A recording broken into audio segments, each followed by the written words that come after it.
স্বামীর বাসার ভাতের বড় দাম, কথার কিন্তু মিনিং আছে। স্বামীর বাড়ির ভাত খেতে হলে স্বামীর খোঁটা সহ্য করতে হয়, স্বামীর মায়ের খোঁটা সহ্য করতে হয়, স্বামীর বাবার ডিসরেসপেক্ট সহ্য করতে হয়, স্বামীর বোনের খোঁটা খেতে হয়, অনেক অসম্মান হজম করতে হয়, স্বামীর গালি হজম করতে হয়। তাই মেয়েরা বলে স্বামীর বাড়ির ভাতের বড় দাম। আমি কথা বলবো, কথা সত্য, তবে একটা কথা অ্যাড করতে হবে।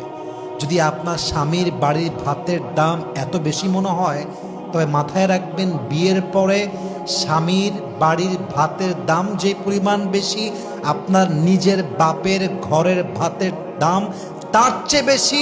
বুঝবেন, জাস্ট তালাকটা নিয়ে বাসায় যান, তাহলে বুঝবেন। জাস্ট তালাকটা হোক, বাসায় যান, 3 মাস থাকেন, 4 মাস থাকেন, 5 মাস থাকেন, স্বামী নাই তালাক হয়ে গিয়েছে, তখন বুঝবেন স্বামীর বাড়ি ভাতের দাম বেশি নয়, এখন তো মনে হচ্ছে বাপের বাড়ি ভাতের দামই বেশি হয়ে গিয়েছে। ঠিক কিনা বলেন?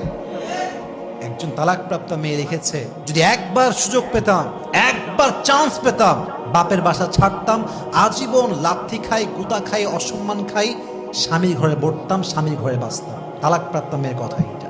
অতএব মাথায় রাখতে হবে, যদি স্বামীর অবদান স্বীকার করতে না পারেন, স্বামী খাওয়াচ্ছে, স্বামী পড়াচ্ছে, যা হোক, তা বাসায় রাখছে তো, যাই হোক কারেন্ট বিল দিচ্ছে তো, যাই হোক খাওয়াচ্ছে তো, নুন পান্তা ভাত যাই হোক খাওয়াচ্ছে তো, স্যাক্রিফাইস স্বীকার করেন যে স্বামী আপনি যা করছেন enough, it's enough for me, আলহামদুলিল্লাহ, উই আর সো হ্যাপি, আমরা খুশি আছি। এই একটা বাক্য স্বামীর মনকে প্রফুল্ল করে দেয়, শান্ত করে দেয়। ঠিক কিনা বলেন সবাই? স্বামীর যে পরিবার, বাবা মা, তার ভাই, তার বোন, সবাইকে রেসপেক্ট, সম্মান করে।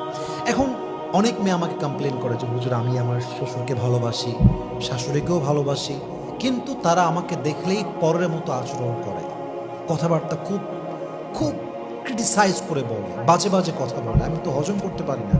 আমি বলি, বোন, আপনাকে হজম করতেই হবে, হজম আপনাকে করতেই হবে। আচ্ছা, একটা কথা ভাবেন তো, আপনার শাশুড়ি আপনার সঙ্গে রান্নাঘরে 2টা বাজে কথা বলেছে, অথবা ঘরে বসেছিলেন, 2-1টা কথা বলতে বলতে বাজে কথা হয়ে গিয়েছে, রাগ করে বললেন স্বামীকে, এই তোর ঘর করবো না, ঘর আমি ছাড়লাম। আমার অবাক লাগে সেই মেয়েদেরকে দেখলে, যে এই মেয়েরা শাশুড়ি একজন মায়ের মতো। আমি কথা ভুল বললাম না ঠিক বললাম? বলেন। শাশুড়ি মায়ের মতো, অবশ্যই তার মা এটা।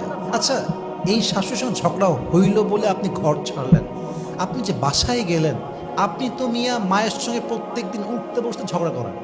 হ্যাঁ, মেয়েরা ঝগড়া করে মায়ের সাথে, রান্নাঘরে ঝগড়া, খাইতে বসে ঝগড়া, রুমের মধ্যে ঝগড়া। তার মানে কি? একসঙ্গে থাকলে ঝগড়া হয়, স্বাভাবিক, ন্যাচার। তো আপনি মায়ের সঙ্গে ঝগড়া করলে সহ্য করতে পারেন কেন? ওইটা আপনার রক্ত।